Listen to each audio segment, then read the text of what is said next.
अस्सलाम वालेकुम, मैं हमारी अली। आप देख रहे हैं मेरा चैनल। किवान का डीएनए करवाना चाहिए, वो रजब भट्ट का बेटा है या फिर किसी और का।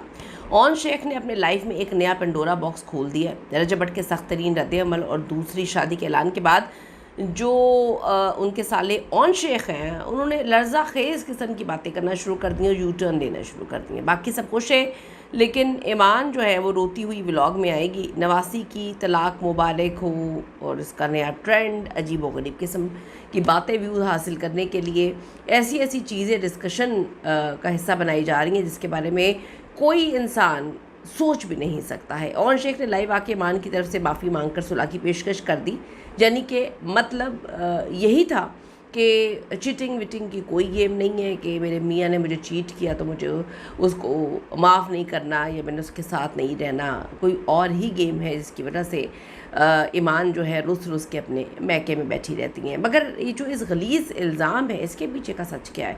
ये तो इंतहाई घटिया किस्म की बात है। इस बात को क्या सोशल मीडिया पे किया जाना चाहिए था कि डीएनए होना चाहिए किवान का? ये किस तरह की फजूल बात है? ये कितना घटिया टॉपिक है? इसके पीछे की असल कहानी और सच क्या, आज की वीडियो में इस पर बात करते हैं। रिक्वेस्ट है चैनल को सब्सक्राइब करें जी, आपकी सपोर्ट की ज़रूरत है और आपने वीडियो को आखिर तक ज़रूर देखना है। किवान का डीएनए करवाना चाहिए, वो पता नहीं रजब का बेटा या किसी और। रजब भट्ट की तलाक केस से तो नॉर्मली हमें दो बातें समझ आती हैं, क्योंकि सबने दुनिया देखी है, कोई चूचा बच्चा नहीं है, रोटी को चोची नहीं कहता। कि ये साबित होता है कि तलाक सिर्फ सोशल मीडिया के लिए और दूसरा व्यूज़ के लिए ऑन शेख किसी भी हद तक किसी भी लिमिट को क्रॉस करने के लिए तैयार है, जा सकते हैं। उनकी वालदा और उनकी बहन उसमें उसका साथ दे रही हैं। ये दो चीज़ें लोगों को समझ आई हैं और लोग बार बार इसको ही पिन कर रहे हैं। ये बातें तो कोई घर में नहीं करना पसंद करता, ये बातें तो कोई अल्लाह माफ़ करे अस्तगफिरुल्लाह कोई घर में करना जो है चाहे तो थोड़ा सा शर्म है उसको आ जाती है कि किस तरह की बातें कर रहे हैं। जो टॉपिक ऑफ डिस्कशन ये सोशल मीडिया पे लेकर आकर करते हैं। जी हाँ, रजब और ईमान की लड़ाई अब इस हद तक गिर चुकी है। रजब भट्ट तो हमने देखा कि चुप ही है, जहाँ लाइव सेशन में मासूम बच्चे के डीएनए की बातें शुरू कर दी। जब ऑन शेख टिकटॉक लाइव पर आते हैं, यकीन करें चांद ही चढ़ता है और वो कोई ना कोई चांद चढ़ाते हैं या शायद चांद चढ़ाने के लिए ही टिकटॉक लाइव पर आते हैं। दिन रात बैठ के मेरा किवान मेरा किवान मेरा किवान की स्टोरी होती है। हमारे घर का शहज़ादा है किवान। एक आध वीडियो हमने देखी थी जिसमें उन्होंने किवान सुल्तान बट कहते हुए उनके मुंह में बिल्कुल दही जम गया था, वो आधा बट उन्होंने ब निकाला था। देखिए वो है तो रजब भट्ट का ही बेटा। अब आप जितना इनकारी करें, लोगों ने लिखा हुआ है कि आपने डाउनलोड तो नहीं किया हुआ, आप क्या अपना बेटा करते रहते हैं। हमारे घर का शहज़ादा, हमारे घर की रौनक, हमारा बच्चा, आपका बच्चा ऊपर से तो नहीं आ गया खुद ही, तो बाप को आप मिलने नहीं देते। तो लोगों ने ये बड़ी बातें की हैं। अब डीएनए की बातें लाइव सेशन में मासूम बच्चे के डीएनए के हवाले से बात इंतहाई घटिया, इंतहाई थर्ड क्लास है। जैसे आपको लगता है कि सोशल मीडिया पर शेयर करना चाहिए, ये बातें हम घर में कभी करने से पहले 10 बार हमारी ज़ुबान टूट जाती है। आप यहाँ पे बैठ के सोशल मीडिया पे इसको शेयर कर रहे हैं, किस तरीके से करें, क्या करें, सब व्यूज़ की गेम है। मियाँ बीवी और ससुराल के झगड़े तो आपने बहुत देखे होंगे, लेकिन यूट्यूब और टिकटॉक लाइव के व्यूज़ और डॉलर्स की हवस में कोई इस हद तक गिर सकता है, ये किसी ने नहीं सोचा। रजब भट्ट की तरफ से सुलह से साफ इनकार और दूसरी शादी के ऐलान की खबरें निकल के सामने आई हैं। साले ओन शेख ने लाइव आके अब एक नया पेंडोरा बॉक्स खोल दी है जिससे सबके होश उड़ा दिए। ओन शेख ने अपने लाइव सेशन में आवाम के सामने ये बात रखी कि सोशल मीडिया इंटरनेट पे अब गलीज़ बातें फैलाई जा रही। बात कोई एक बंदा करता है और ये अपने टिकटॉक या यूट्यूब पे बैठ के उसे जो है लाखों लोगों में फैला देते हैं। यानी कि फैलाने का सबब तो आप ही बन रहे हैं ना।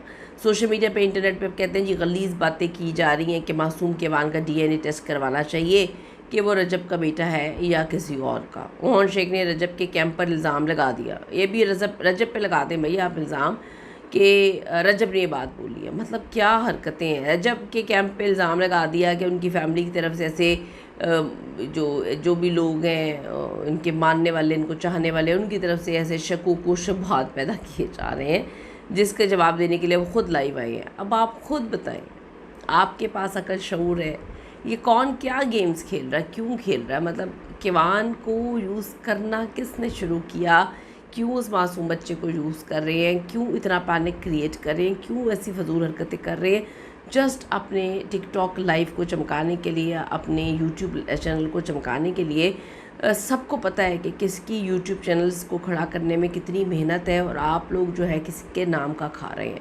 तो कोई बेवकूफ़ नहीं है। सॉरी, ऑन शेख के इल्ज़ामात तो होते हैं, लेकिन उनको साबित करने के लिए सबूत या गवाह तो कोई भी नहीं होता आज तक इनके पास। बड़े इल्ज़ामात इन्होंने लगाए हैं, बड़ी बड़ी कहानियाँ इन्होंने डाली हैं, बड़े बड़े छक्के चौके मारने की इन्होंने कोशिश की है, लेकिन बातें तो सबूत पे चलती है ना। ये दुनिया सबूत पे चलती है, कोई सबूत नहीं है इनके पास कि किसने कब कौन सी बात कही है।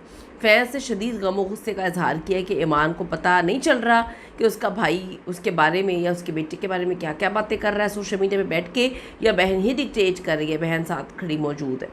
एक तरफ इतनी हसास और गलीज़ बातें लाइव सेशन में की जा रही हैं, दूसरी तरफ ऑन शेख इसी लाइफ में ईमान की तरफ से रजब को सुलह का मैसेज पहुंचा रहे हैं। ऑन ने लाइव आके पुरानी बातों पर माफ़ी मांगी और कहा वो बच्चे का घर बचाने के लिए रजब से पैचअप करने के लिए तैयार है। हर बार आप पैचअप की कहानी लेकर आ जाते हैं, लेकिन आप ये नहीं बताते कि आप एग्जैक्टली कर क्या रहे हैं। यानी कि चपेड़े मारता है कोई बंदा मुंह पे, ज़रूरी नहीं कि आपने हाथ से चपेड़े मारने हैं, अपनी बातों से अपनी हरकतों से, उसके बाद आप कहते हैं जी माफ़ कर दो। तो ऐसे रिश्ते तो नहीं चलते। क्या ऐसी बातें करके घर बचाया जा सकता है? आप ख़ुद बताइए कमेंट सेक्शन में ज़रूर जाके। जब तक ऑन शेख रजब के दोस्तों हैदर शाह की ऑडियोस लीक कर रहे हैं, पुरानी पुरानी बातें लेकर आ रहे हैं, सब ने गवाही दी है कि हैदर शाह ने तो कोई बात भी नहीं की, रजब को बदनाम कर रहे हैं, तब तक सुलह तो उनको याद नहीं आई। अब जैसे ही रजब ने नो माफ़ी का बोर्ड लगाकर जो है सब चैप्टर क्लोज़ कर दिए, तो ऑन अब आके अजीबोगरीब कहानी सुना रहे हैं। मेरी बहन को भी मसला नहीं है, तो भाई आपकी बहन को तो डे वन से मसला नहीं था। फिर ये आवाम को चाहिए कि अपनी फजूल बातें बंद करें ना, कि रजब भट्ट बहुत बड़ा चीटर है, तो रजब भट्ट जो है उसके साथ ईमान को नहीं रहना चाहिए। भाई उसको उसके चीटर होने से तो कोई मसला नहीं है, उसने एक बार चीटिंग की, उसने माफ़ी मांग ली।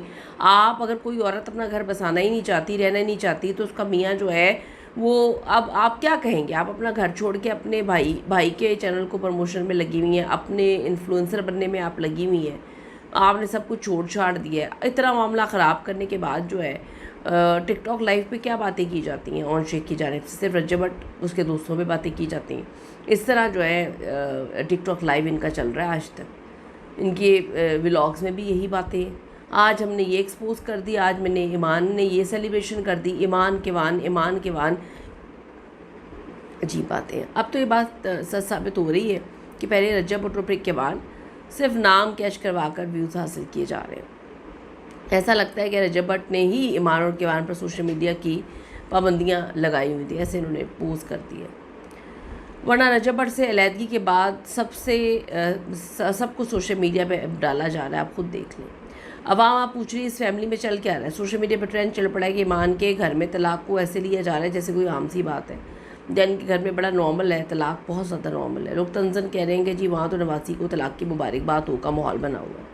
सारी परेशानियाँ और सिर्फ 30 मिनट का व्लॉग बनाते वक्त इनको क्यों याद आती हैं? रोना पिटना, बाकी जब वो सब कुछ प्रमोशंस कर रही होती हैं, शी इज़ टोटली फाइन।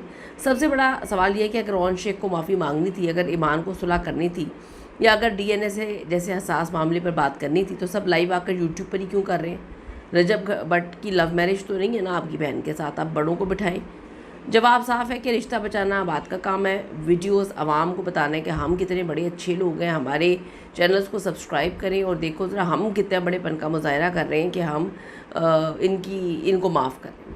अजीब सी, पहले ये माँ बच्चे के नाम पर लड़ रहे थे, अब लाइव सेशंस में DNA टेस्ट की कहानियाँ लेकर आ गए हैं। ये आपके ख्याल में क्या ऑन शेख का लाइव आके बच्चे का DNA का पंडोरा बॉक्स खोलना या फजूल बातें दुनिया के सामने रखना? बहुत सारी चीज़ें इंसान को दरगुजर करनी पड़ती हैं, लोग बड़ी बड़ी बातें करते हैं, हर बात को सोशल मीडिया पे नहीं लाया जाता। आपकी इस पर क्या ओपिनियन है, ये क्यों किया गया है? ज़रूर कमेंट करेगा। See you in the next video.